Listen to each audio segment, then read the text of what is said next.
Well, welcome everyone, and thank you for joining us today for the world premiere of a very short film about the Soil for Water project. My name is Mike Morris. I'm the Southwest Regional Director for NCAT, the National Center for Appropriate Technology. I'm also the project director for the Soil for Water project, and I'm based in Durango, Colorado. If you're not familiar with NCAT, we've been around for over 45 years, working on local and sustainable solutions that reduce poverty, strengthen self-reliance, and protect natural resources. And for 35 of those 45 years, we've been running the ATRA program, Sustainable Agriculture Program for the U.S. Department of Agriculture. Soil for Water started in about 2015 as a response to an extremely severe drought in Texas that had been going on for several years. And from the very beginning, our mission has been very simply to catch and hold more water in soil wherever and however we can, and to learn new ways of doing that. We started out as a pilot project on a couple dozen ranches in Texas. We've grown over the years, and today I'm happy to say that we've expanded, and this free voluntary program is now available to farmers, ranchers, and land managers anywhere in the United States. What we're really trying to do is accelerate the adoption of farming and ranching practices and methods that improve soil health, and especially the water cycling function of healthy soil. We seek out and support landowners who want to try new ways of bringing depleted soils back to life, and the response has been very, very good. In fact, I have yet to meet a landowner who doesn't want their soil to do a better job of catching and holding water. Our project is science-based, and we believe in peer-to-peer learning, collaboration, and the power of stories and human connection. So really, the project Soil for Water is really about creating a community. We want to support and connect innovative farmers, ranchers, and landowners as they're learning together and from each other how to catch and hold more water in their soil. Now, I know a lot of you here today are working towards these same goals, and we want to partner with you and find ways to amplify your work as well. So the short film we're about to see will introduce you to some of those innovative farmers and ranchers in our project. And then after the film, we'll have a short panel discussion where you'll get a chance to meet several members of our team from around the country. So at this point, I'd like to introduce Emily Ritter-Saunders, who is our communication director at NCAT and the executive producer of the film. So Emily will be helping facilitate the question and answer segment as we go through the hour. And please do feel free to type your questions or comments into the chat window. And I think you can find that by clicking a little button at the bottom of your screen. So without any further ado, let's roll the film, Soil for Water.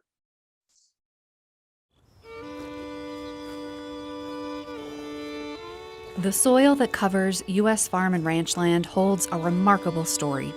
It's a tale of success and setbacks. At its best, the soil beneath our feet is the source of life, food, and economic security. At its worst, degraded soil plagued by too much water or not enough can wash away or crumble farmer and ranchers' livelihoods, which in turn threaten our food supply and entire communities. This is unprecedented stuff that we're going through. We have such big challenges in front of us with climate, with floods, with fire. They come together in how you take care of the soil. Most of the time, our farmers do not have a plan B. So flooding and erosion is very, very difficult for farmers sometimes to even jump back from. There's just some almost depression of that things are getting this tough. 40% of all land in the U.S. is farm or ranch land, but it's at risk. Today, vast swaths of it are being plagued by an increasing frequency of volatile weather patterns. Your soil health is going to keep you in business. If you take care of your soil, the land will give back to you in terms of your productivity. Unhealthy soil doesn't absorb much water. Healthy soil acts like a sponge, capable of holding hundreds of thousands of gallons of water in an acre. It can prevent erosion, runoff, and flooding. During a drought, the water in healthy soil keeps plants alive. When you increase organic matter in your soils, you're giving yourself more water. Start.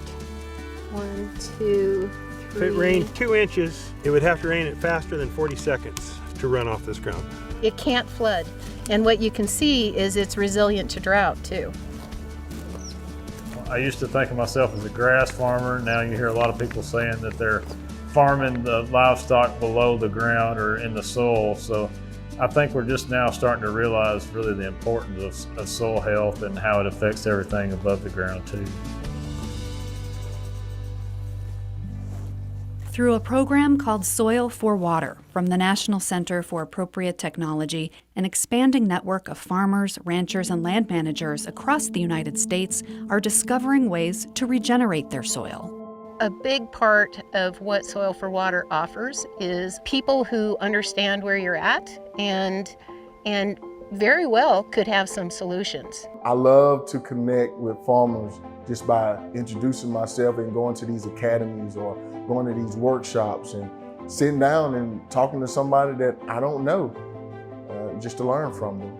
If we're going to be successful ranching in the long term, we need to do a better job of working together with other ranchers and learn how to do things regeneratively and profitably. We have forgotten that it starts with what is beneath our feet, because if you don't care for what's beneath your feet first and foremost, then the rest of it really doesn't matter a whole heck of a lot. By using common sense practices like managed grazing systems, frequent crop rotations, livestock and plant diversification, and building soil biology, ground cover thrives and soil health improves. The effects of restoring the soil, then the plants above it, then the primary consumers, and then predators has happened in this field before our eyes over the last 2 years. Starting in Texas following the mega drought there, Soil for Water grew to 8 pilot states and is now open to farmers, ranchers, and land managers across the U.S. The goal for Soil for Water is to disseminate really useful information for land managers, producers to be able to improve their land for water capture. Soil for Water is a free and collaborative program with easy-to-use soil monitoring tools, workshops, and webinars. It offers an online network of resources, national experts, and peer-to-peer forums to advance best practices in real time. Good to have more people looking at any problem than one person. It offers a chance to learn new things and to apply it to your land and to improve. It keeps hope going. In the collaboration process, I've already seen improvements. As we connect with more and more landowners, to see the light come on for them is very exciting. We did it. You know, that's like a storybook. You can't fake that. The Soil for Water program shows us that regenerating soil is possible.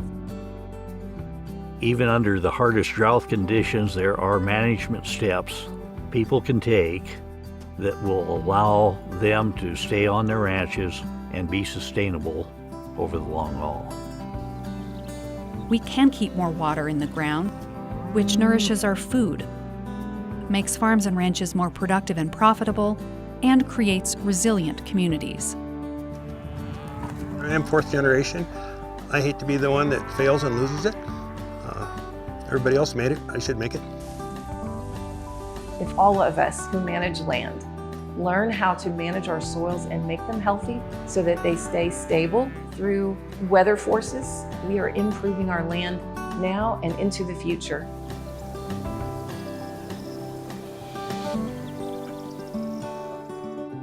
Learn more at soilforwater.org.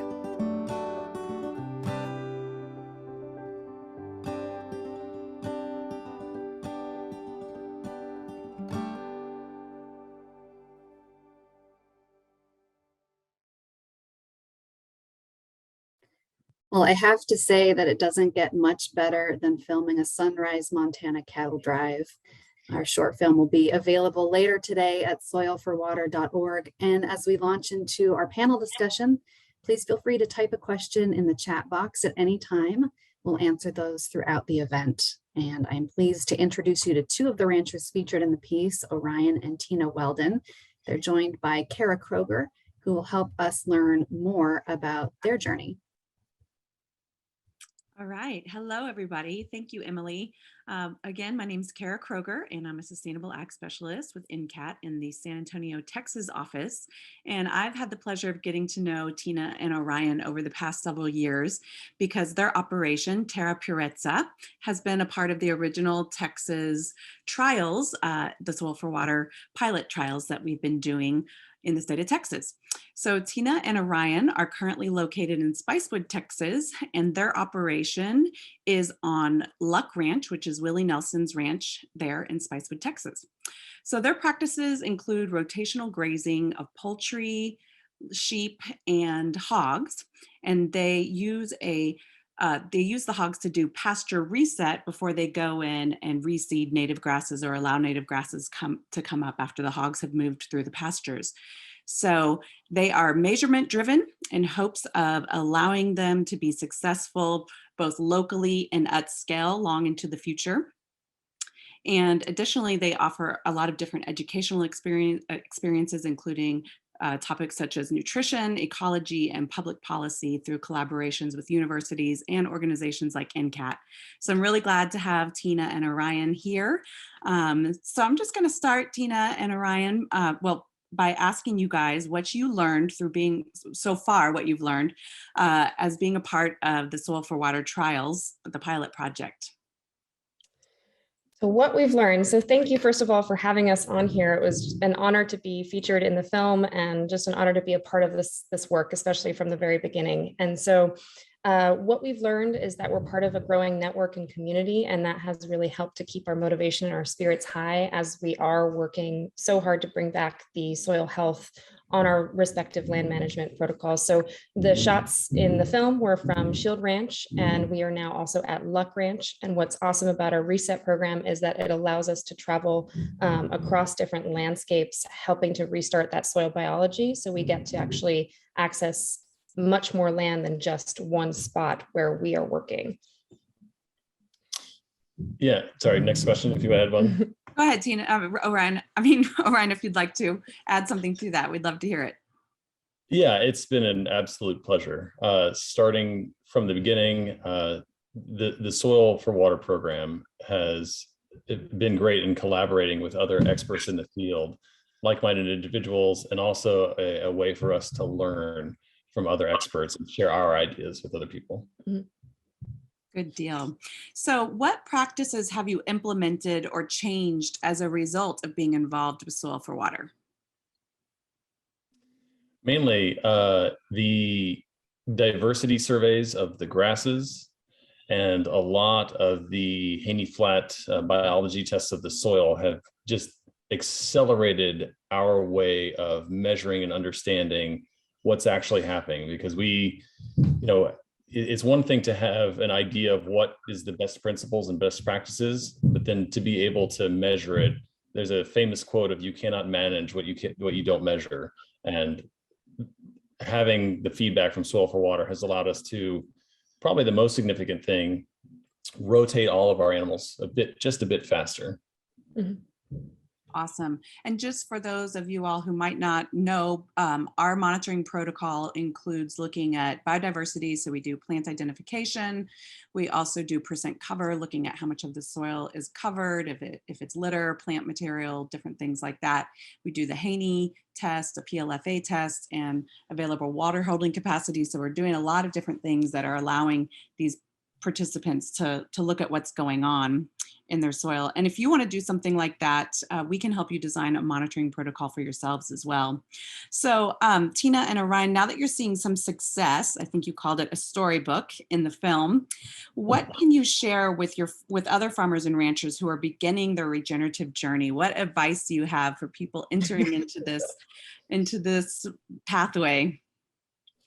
I think my biggest piece of advice would be to have patience and resilience with your process. Yeah. Land takes time to come back, but it will if you give it that time to do so. And so, pay attention, watch, but also just understand that it'll take many seasons and many years before you start to see that regeneration. But once you do, once it starts, it's amazing how quickly it starts to transform after that initial step. And piggybacking off of that, I would say a lot of patience with yourself, and because, you know, we, for the vast majority, I think, of human history, especially in agriculture, have been a bit reductionist, where we're just trying to simplify production. And that just doesn't work when you are in the environment, and the environment is complex. And so promoting soil health in your rotations can also be complex. And so it takes time to learn the subtleties of here and there. And so our biggest advice is just patience with yourself in learning, and, you know, even making mistakes and learning from those mistakes and moving on. Yeah, and it definitely, working in a regenerative system forces you to think in a much broader and long-term scale. And I think ranchers, especially ranchers who are in any way doing sustainable work, are already in that mindset. But when you're looking at the regeneration and actually gathering the data, you have to even broaden that even further, instead of looking more at your yield, because it will come back down the line. You just have to wait for that. Yeah, it's been really fun. You know, I got to know Tina and Orion before even starting to work at NCAT and the Soil for Water project. And it's been really fun to watch you guys over the years kind of figure out the way that you were going to make this work, and starting on your place and then moving on to Shield and now moving on to Luck Ranch. And I know y'all have plans to expand on Luck Ranch and move into doing more educational events. And so that's really exciting. And you guys really have put the work in, and it's been a beautiful thing to watch. And I can't wait to see how it grows from here. So now that the Soil for Water network is expanding, what value do you see connecting with other ranchers and farmers across the U.S. who are doing similar work as you?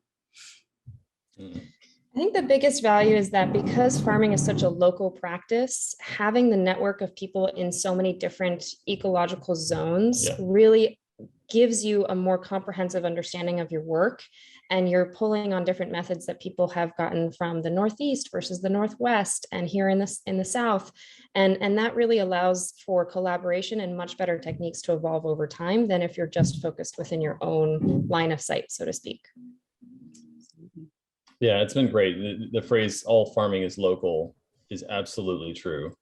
Because we, in our studies and explorations, you know, seeing things, I'm like, man, I don't think that will work. And one of the best examples of that was our sheep rotations, where, you know, in eastern states that have a lot more natural water holding capacity in their soils, the electricity transfer through the soil between electric lines is a lot higher. They could maintain 6, 7, 8,000, 10,000 volts, while our dry soils just didn't have a lot of transition. And so we have now transferred to recommending sheep netting instead of just polywire lines, because there is such a voltage drop. And that's just a tiny example where it's like, we tried that and it didn't work. And so being a part of this network across Soil for Water across the United States provides that kind of knowledge.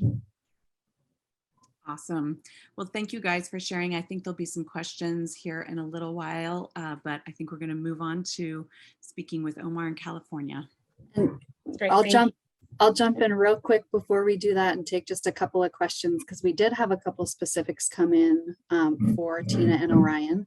So one of those was curious how much rain you see per year and what is your animal density like?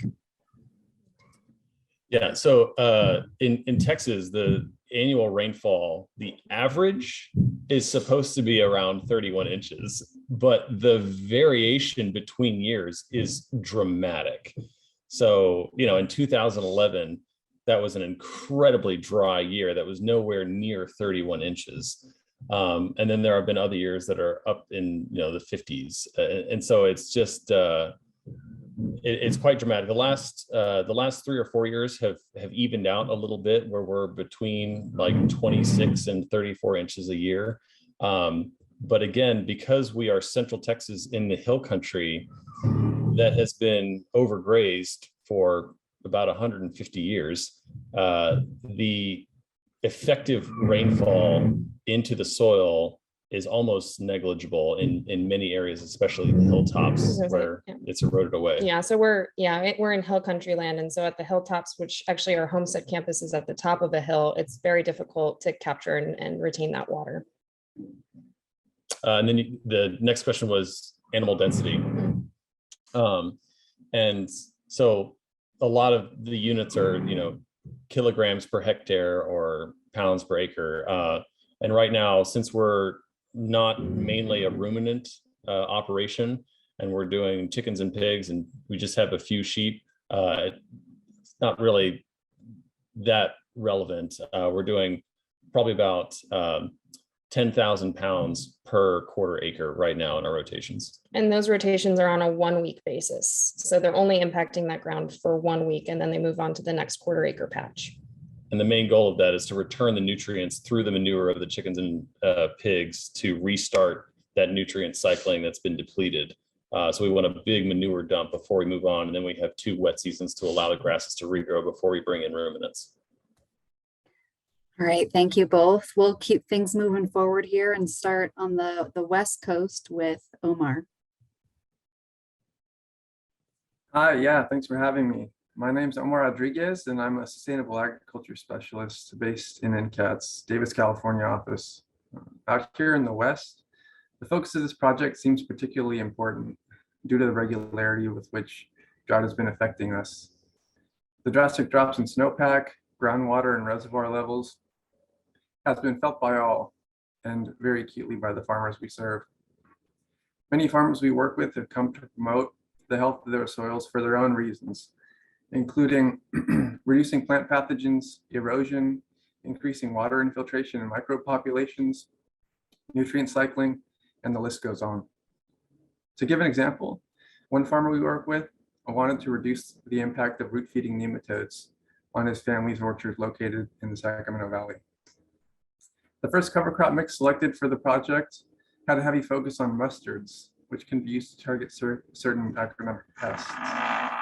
Fast forward to today, he's planting a diverse 14 species cover crop mix and has found that he's also able to reduce fertilizer costs by almost 75% and almost double the time between irrigation applications due to increased moisture retention in his soils.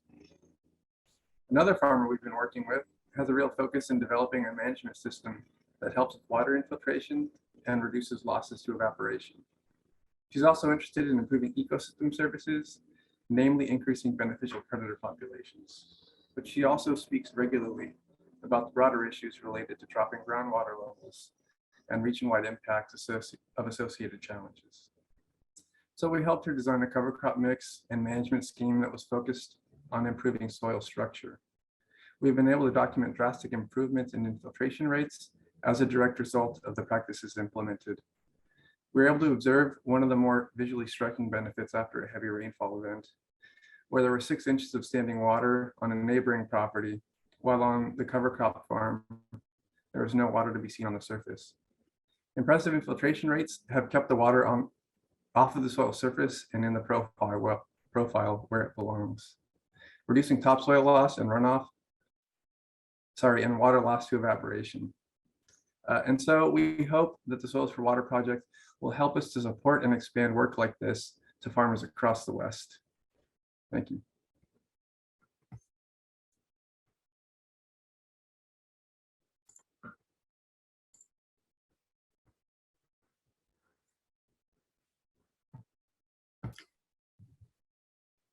And Justin, can you still hear us? Yep. If you're there, okay, take it away, Justin. Oh, okay. Good morning or good afternoon, everyone, wherever you might be in the U.S. My name's Justin Morris, and I'm a regenerative grazing specialist based in Southeast Idaho.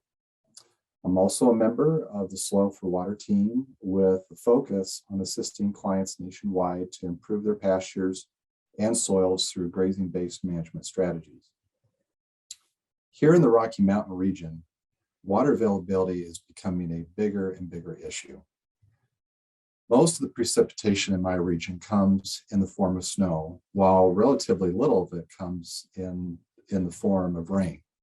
Our 2 driest months are July and August, where we receive less than an inch. during each of those months. So irrigation is quite common in this region, which draws upon either the previous winter snowpack or deep aquifers. So because agriculture is a major user of water, especially in the West, management practices that are going to be improving soils' acceptance and retention of water are absolutely essential if we're going to improve agricultural productivity on an ever shrinking land base. For grazing lands, the timing, the frequency, duration, and intensity of grazing can dramatically affect whether the soil underneath is turning either into a sponge or into a brick.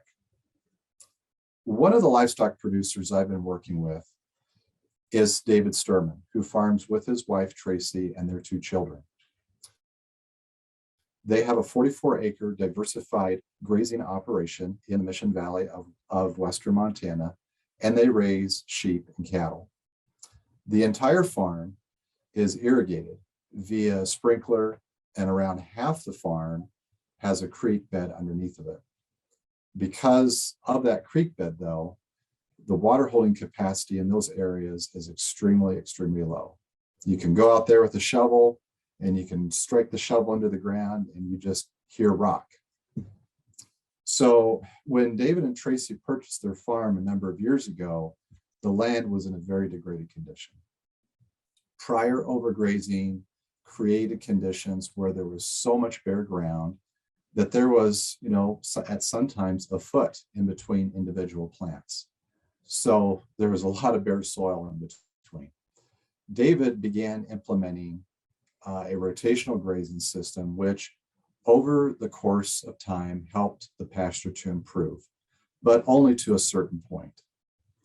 With a wheel line irrigation system in place on their largest field, that was usually typically irrigated about 4 to 5 times every season.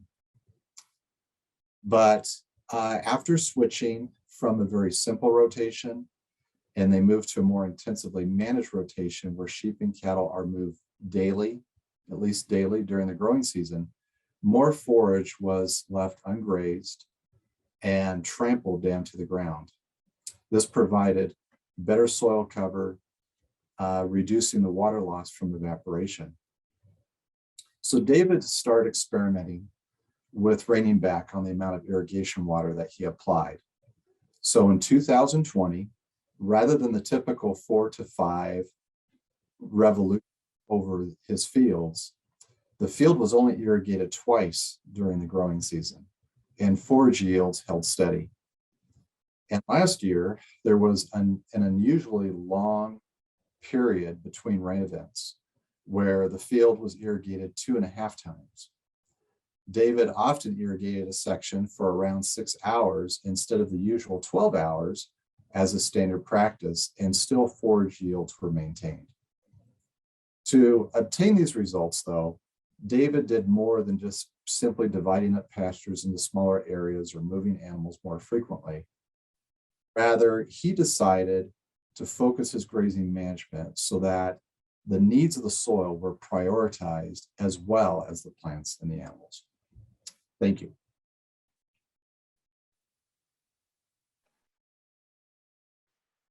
Thank you, Justin. That's a great story. I'm Linda Coffey. I am a livestock specialist based in the Southeast office in Fayetteville, Arkansas. My husband and I have a small farm west of Fayetteville, beautiful place. Pastures are fairly level. It's encircled with woods, and we graze Gulf Coast sheep there. To get to our place, you drive half a mile off the county road up a couple of really steep hills. And when we get snow and ice in Arkansas, like I think some of you might be getting today, that first hill is a problem. I can't tell you how many times I've gotten my car almost up to the top and it spins out and I slide back down and head towards this deep ditch on my left. It's super scary. But I can get help. I can call my husband, Ken, or my neighbor, Don. Both of them have 4-wheel drive trucks. And then it's a simple matter. They hook a chain to my car and we both just drive up that hill and it's no problem. I think that's what Soil for Water Project can do for us producers. Give us just that little bit of extra support, extra power so that when we hit any kind of mental or physical icy patches in our work, we can get some help with that. In Arkansas, like in some other places, our rainfall is really unpredictable. We usually get a good amount of rain, but not necessarily when you need it. And in the same year, we can have drought and floods. And so luckily, having good soil health helps with both of those, as you've heard already. Another issue we have in Arkansas is a lot of us producers are like me and have an off-farm job. It can be difficult to think how to use the regenerative practices where time is one of your big constraints. In Arkansas, we're fortunate though. We've had lots of people working for many years on demonstrating and teaching regenerative practices like we're going to do through Soil for Water. First, mentors and farmers and ranchers on the ground, including the Grassroots Grazing Group, which has been in operation more than 20 years in Arkansas. NRCS and Cooperative Extension, the watershed organizations, conservation districts, the Arkansas Grazing Lands Coalition, and more are working in the state, and I'm super excited to join with them and together get more momentum going and more buzz going in our area to help producers connect with each other and have great outcomes. One of the things I'm really excited about is doing field days in partnership with these organizations. To me, it's the best way to learn. We get out on the farm, we feel the ground under our feet, we can tell that it's got life in it because it's spongy, we can hear the birds and see the insects and look at the diversity of forages and learn from each other, ask questions and interact. And I get excited when I hear stories of people who have completely stopped fertilizing and still get good production, or cut their hay bill by many, many thousands because they're keeping growing plants on their farm more of the year, which, as we know, is good for soil health. I love to be at home and see my own sheep playing and looking so healthy and so vigorous, and know that the grazing management that's improving soil health is improving animal health as well.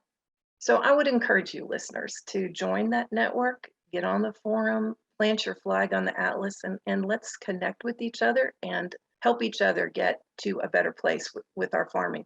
Reach out to me if you have a story to tell, or if you'd be interested in hosting a field day. I'd love to hear from you. Let's all help each other. Thank you. Thanks so much, Linda. And we'll be talking more about the tools available at our website, which is soilforwater.org. We'll take a quick pause here and take some questions from the audience.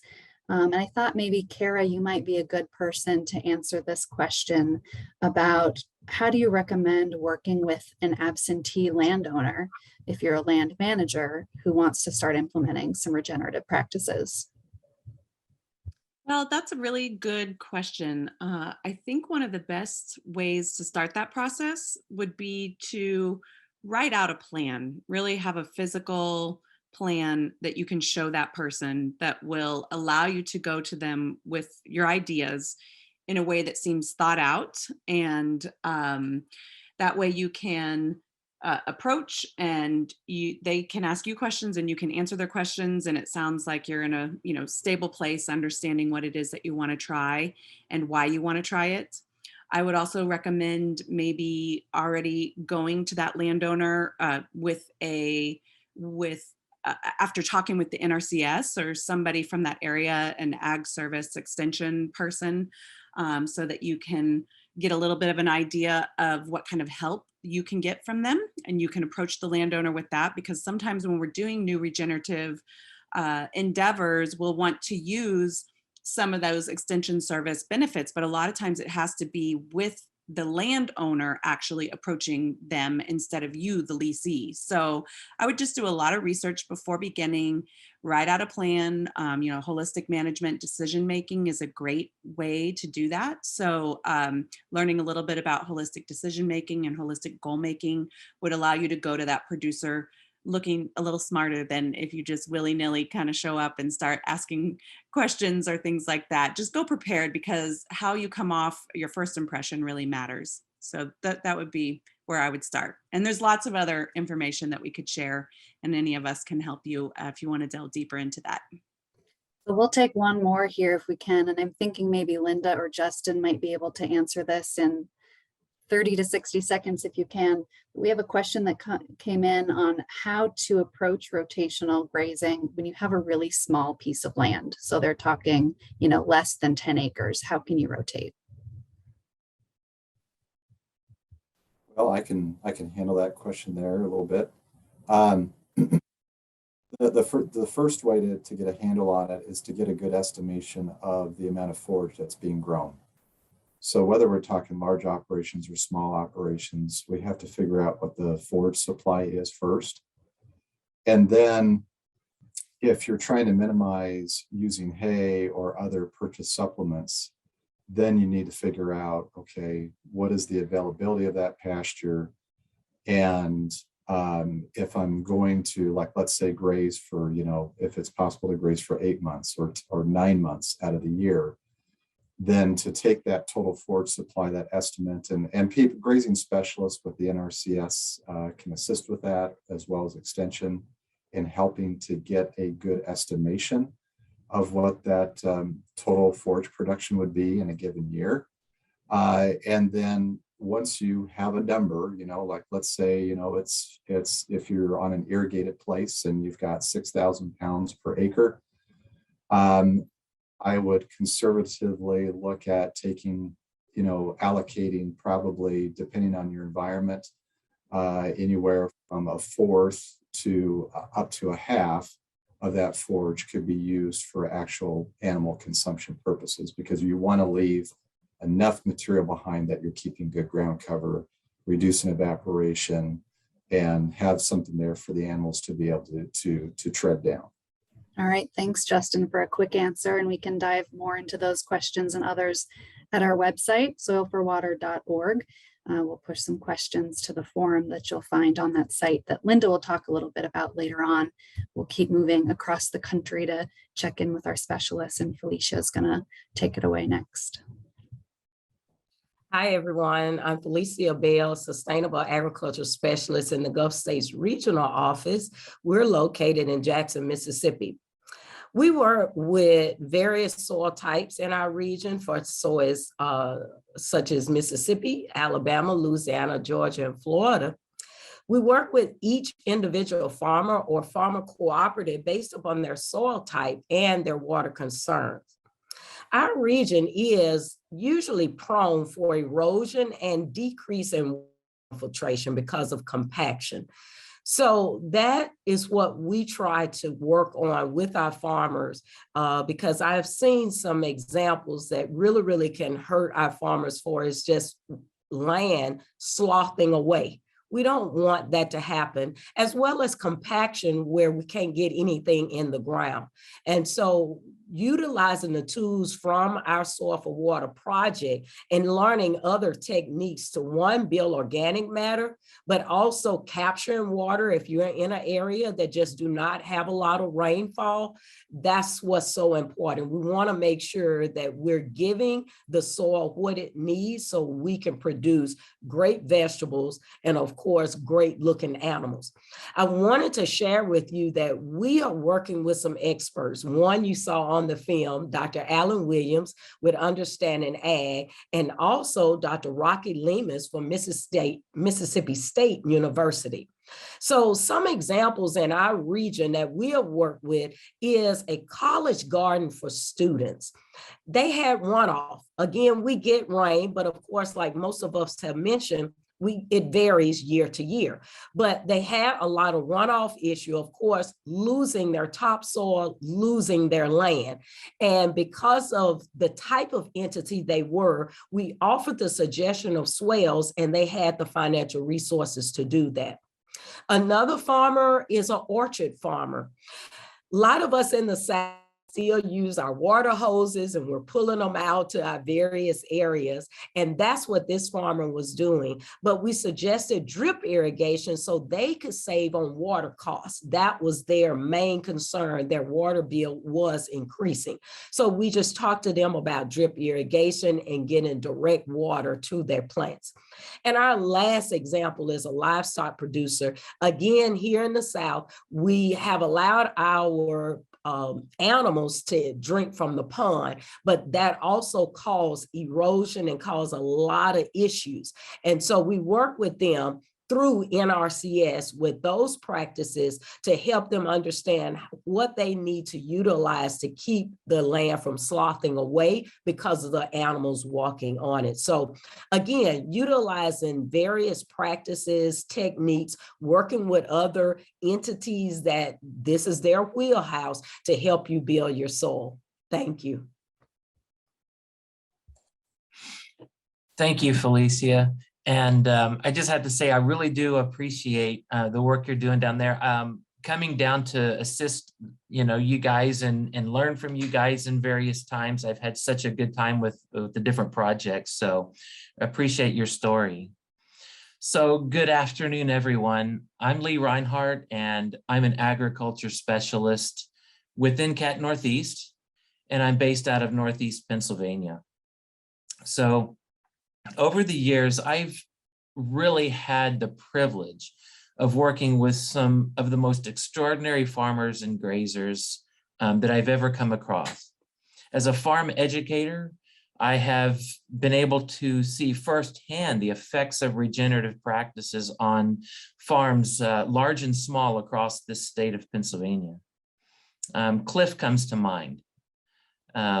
He's a seasoned grass dairy grazer, lives near Chambersburg, and he's been instrumental in moving the bar towards sustainable practices by working with various groups throughout the state, hosting field days, showing others how adaptive grazing can increase pasture diversity and increase water holding capacity and increase forage production for extended grazing well into the year. And I'm also mindful of Forrest, another grazer and dairy farmer I know from Wernersville, Pennsylvania. And what's amazing about his farm is he has seen the organic matter in his pasture soils more than double as he reduced fertilizers to zero while using an adaptive multi-paddock grazing system, utilizing cool season perennials and a really highly diverse cover crop mix. There was nothing like being on his farm and just watching those cattle just take off into those cover crops whenever the polywire is wound up. It's an amazing sight. So not only do these folks care deeply for their land and their livestock, but they also welcome folks onto the farms to have conversations and to learn from each other and get new ideas. And that's kind of what Soil for Water is all about. Last November, a few months ago, I started working with Eric Benfeld. He's an extension specialist in community and local and regional food systems with Virginia Tech. And he's also the co-PI on our project for Virginia Soil for Water. We're working along with the Virginia Association for Biological Farming and a large state network of farmers and educators, nonprofit organizations, and NRCS. And we're happy to be able to have folks on board to help begin this project in the East. We've been planning for the next 3 years to develop a network of regenerative grazers and farmers in Virginia. Because really Virginia has at least 6 watersheds that feed right into Chesapeake Bay, and there's many more around the state. And there are many groups working to protect these waters from nutrient runoff, including the Chesapeake Bay Foundation, Mountains to Bay Grazing Alliance, and the Virginia Soil for Water Conservation Districts, a grazing coalition, and many more, which our working group has identified as critical collaborators for this project. As we begin this process, our goal is to, through a peer-to-peer learning activity, is to identify practical ways of improving soil health and catching more rainwater in soil in Virginia. We'll launch a new state network of landowners who are conducting on-farm trials and educational programs. And we'll facilitate storytelling among producers and professionals who are interested in regenerative grazing and soil health. And finally, we want to make an impact on the soil, in the streams, in the tributaries, the bay, the wild things that live there, and the lives of the people who call this land home. I am very grateful, really grateful to have a small part in this work. and hope that everyone will join me by becoming a member of the Soil for Water Project. If anyone is interested in learning more about what we're doing in Virginia, please give me a call. I'm sure we can get emails out there. I encourage you to join our effort. I want to thank everybody who's made this work in Virginia with a brand new project. Thanks to everyone who's put so much effort into making this a reality.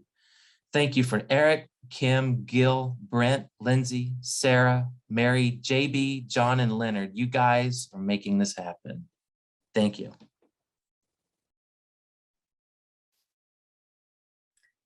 I'm Linda, and I have the privilege of working all over the arid West on the ground, but my honor is to help this wonderful tool or this wonderful team of people with some tools that can reach out to you as producers and to you as technical service providers or people who are just interested in regenerative ag. And Emily is displaying here some of the tools that we have. And our idea with these tools is that we have so many big challenges in front of us, and the way to resolve them is going to come from building a network, building a community of people who can freely share resources. And so as we were thinking about how to build these tools, I'm a soil geek, and I just thought about hyphae. I thought about mycorrhizal fungi and their hyphae and how they just act to transfer nutrients and food and water to whoever needs it. And so if you've been on this call and you are a technical service provider, maybe you're with one of the other great nonprofit groups who are working in this area, you might be thinking, well, why would Soil for Water jump in here? We're already doing great work. And the reason why is we want to amplify your work. We want to make sure that your work reaches the ears of people who need to hear it, because it's together that we're going to be able to build resilience, to give hope, to develop solutions through our synergy of working together. And so what we have here are 3 different products. And the first one is the Soil for Water Forum that you see in the bottom left corner there. And this is a free, real-time, interactive, online way to connect with everywhere, anytime, people who are interested in regenerative ag. And you can be as anonymous or as famous as you want to be. You can use an avatar, you can use your real name. But what we want to see is we want people to post questions. We want people to provide answers. We want to see pictures of something funny that happened, point people towards companies or videos. Maybe there's a cover crop mix that you love. Share the information with others, because that's how we're all going to be able to advance. And if you are a business or a nonprofit or an agency, we hope you'll get in there and use this tool as your way to connect with a much larger audience. Whoever you are, there is always something that the Soil for Water Forum wants to hear from you and will like to get out into the larger world. So we hope you'll join us there. Another tool that we have is, and it's brand new, is the Regenerators Atlas of America. You can see we just have, I think we have 30 dots on the map right now, but that's because it's brand new. And if you want to be I think about explorers, plant your flag, be one of the first to plant your flag as a regenerator in America. This is for commercial ag producers. And our intent with the Atlas is to help producers be able to connect with other producers, to connect with people who might want to buy your project or products, who might want to attain your services. If you have an expertise in soil testing, let us know, put it on there, and you'll be able to connect with other people. This thing is totally searchable. If you're a geek, again, like me, you can go on there and see plant hardiness zones. Wonderful tool. We hope you'll go there. And then last, but certainly not least, is our Soil for Water network that you've heard other people talk about here. And this is a growing community of ranchers, farmers, and foresters from across the US who want to connect with each other in ways that we can all lift one another up. We believe in Soil for Water that the solutions to the problems that ag faces are going to come from ag producers. And we also believe that part of what we can do with the network, as Lee and Linda so eloquently said, all the team did, you know, we can also use those networks to help connect people to whatever the cutting edge science is that maybe they haven't heard about.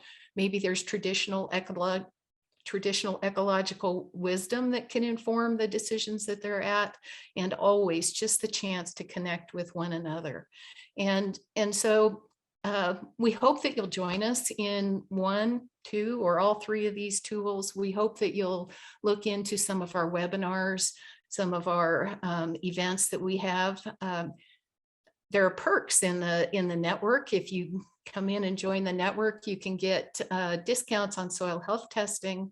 You can get discounts on grazing management software, and you can get a discount to our upcoming event, the Soil Health Innovations Conference, which will be March 15 and 16. You can connect with other people who are doing regen ag there, and it's a free way to get to hear some great speakers, including David Montgomery, Alejandro Carrillo, Hannah Himmelgarten, a lot of really great people. There's going to be network tables there. You can meet all of us. We'll be there, and we'd love to meet you. And I'm so glad that you took the time to be part of listening to this today, and look forward to seeing you at Soil for Water. Thanks so much, Linda. We'll dive into a couple of questions here as we've got time left over. And one of those have to do, we've got a handful of questions on, you know, which type of soil tests are recommended or how to verify infiltration rates. What are the resources that we have found to be trusted and practical resources to share with folks in that respect? And Linda, maybe that's something you want to answer. Sure. If you go to the Soil for Water website, we have a link there for resources, and get in there, and it tells you what we recommend, and that's just a starting place. You know, we're happy to call you. Another thing that we all do is we do one-on-one consultations. If you want to do that, get a hold of one of us through the forum or through just Google us on NCAT and you'll find us.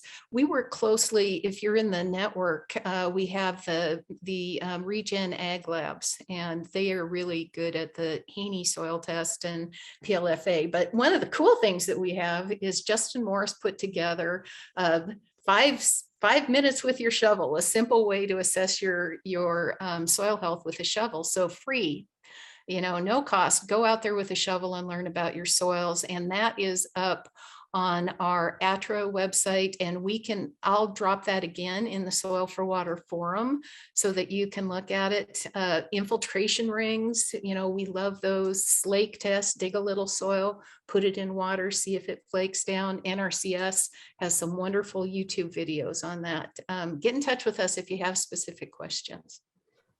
All right, thanks so much, Linda. And we had an interesting question come in that I think anybody on our panel could answer about, you know, when should I be concerned with soil health? Does it matter the size of my piece of land? Should it be a large property or a small property? When should soil health matter for my operation? Does anybody want to take that? Terra? So I think there's a quote. Let me see if I can remember it right now. It said, you know, the only thing that keeps us alive is the 6 inches of soil beneath our feet. And it's an anonymous quote as far as I know, but, you know, as humans without soil health, we literally cannot breathe because we wouldn't have plants. And air is our #1 limiting factor to life on this planet. So ultimately, I think that soil health is important at any stage of the game and for any size of land, whether you're running a yard or whether you're running 30,000 acres in West Texas, which has very little rain and things like that. But it's something we all need to be thinking about. So ultimately, just start learning wherever you are and move forward one step at a time. It's a journey, not a destination. That's really important to remember, is that this is something that we're going to have to continuously be thinking about and continuously learning as we move forward, because we're just at the tip of the iceberg for what we're understanding when it comes to soil health and soil microbiology and human microbiology, and these biomes that link us together. And so yeah, right now, start and don't stop. Thank you so much, Kara. And as Linda had mentioned, we'll continue this conversation at the Soil for Water website, soilforwater.org, and pop over into the forum where we'll take the questions that we couldn't get to during this hour and can start to answer some of those and connect with all of you there. I'll turn it back over to Mike Morris, who will say a couple more words here and get everybody on their way. Thanks, Emily. And this has been a great conversation. Thank you so much for joining us and learning about our project. And I'm really glad you got a chance to meet some of the members of our team. Before we close, I do want to thank some of our funders. We had 3 foundations who helped us at the beginning. Really, their trust in us got us going. We would not be here without them. And those are the Dixon Water Foundation, the Meadows Foundation, and more recently, the Jacob and Therese Hershey Foundation. So thank you all for that support. And then we also need to thank NRCS, the Natural Resources Conservation Service, and Southern SARE, who have supported our work recently and really enabled us to make this project, which started very small, into a national program. It's been mentioned and it's up on your screen now. I really want you all to know that we're putting on the 2nd annual Soil Health Innovation Conference, March 15 to 16. It'll be a virtual conference. We got a fantastic lineup of speakers, and I really hope you'll be able to attend. If you join our network, you will attend for free. So one of the perks of becoming a member of our Soil for Water network, if you're a commercial producer, you get a free pass to the conference. So go to NCAT.org and reserve your seat for that conference. Finally, I invite you to continue the conversation. Please go to the Soil for Water forum. It's beginning to fill up with some good chatter, and there's a lot of great people that you'll meet there at soilforwater.org. You're all welcome to join our community at whatever level. We hope to see you either on the forum, in our network, or planting a flag on the map and letting us know about your own efforts to regenerate soil and improve water cycling in the soil. So with that, we'll wrap it up, and thank you all for being here today.